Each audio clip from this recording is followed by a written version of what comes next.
Hey, it's you guys. It's us. With y'all. Howdy. Hey guys, it's your best boxing friends. I'm Kelsey. This is Rachel. Rachel, I've got Regis Prograis fever right now. I see Regis Prograis everywhere. Rachel, I see him like talking to this media outlet, this other media outlets I've never heard of. He's posting videos that like are clearly made by his team of him putting on like youth camps. He does a youth camp before every fight, and they're over in England right now because they're getting ready for the fight over there.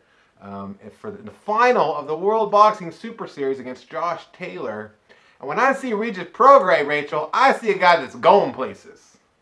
You are real high on Regis. Have you talked to the guy? Not as much as you have. Yeah, he's a different sort of dude. I like that, you know?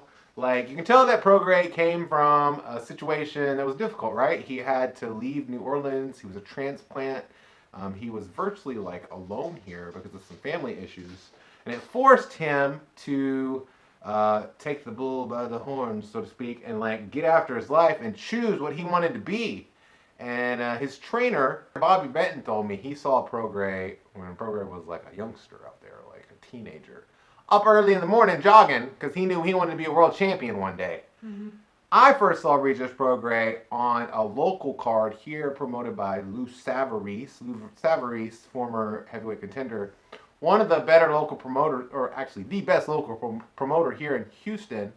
He said, Savarese, that his shows are a manager's worst nightmare and a promoter's dream because he matches people tough. And Prograis was a guy who had success as an amateur, but they didn't roll out the red carpet for this guy. He wasn't, Top Rank wasn't knocking him down his door. And all these other big, these guys come out and they're sent off to California. Anyway, he had to fight his way up through the local circuit. And he's knocking people out. He's winning fights. And now he's on the verge of unifying at 140 pounds against Josh Taylor in the World Boxing Super Series.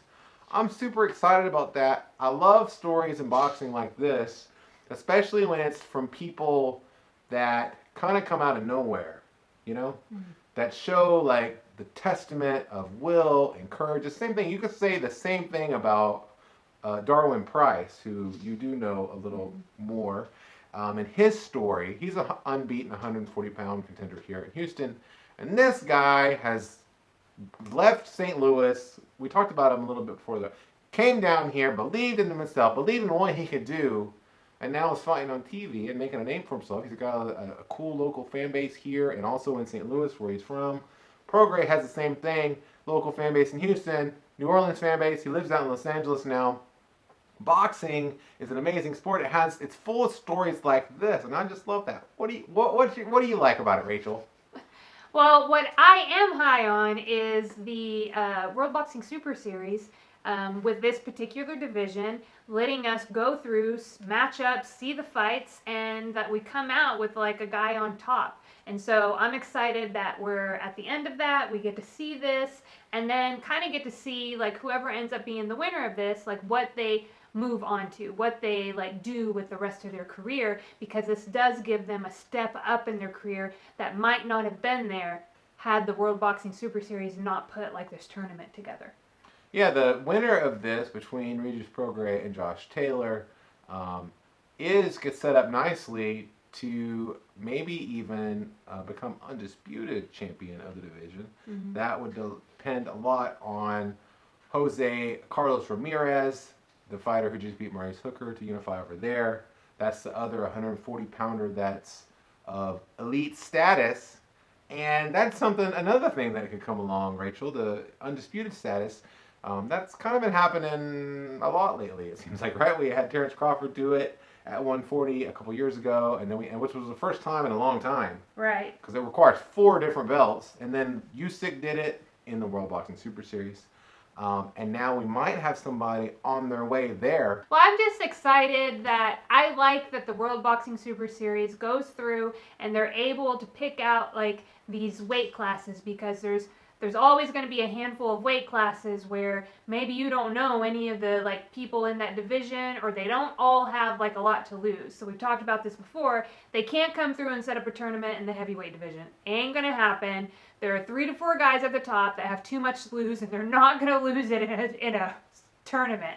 But there are other weight classes where this is like a really, really helpful thing. So I really like that. So I hope that the World Boxing Super Series can make this work and continue to do it, because we know that they've had some problems paying people and stuff like that. So I'm hoping that it can work. Yeah, you look at the winners of the World Boxing Super Series, and coming out the winner of that with belts and like huge cachet, I think, in the boxing community, go from being sort of unknown.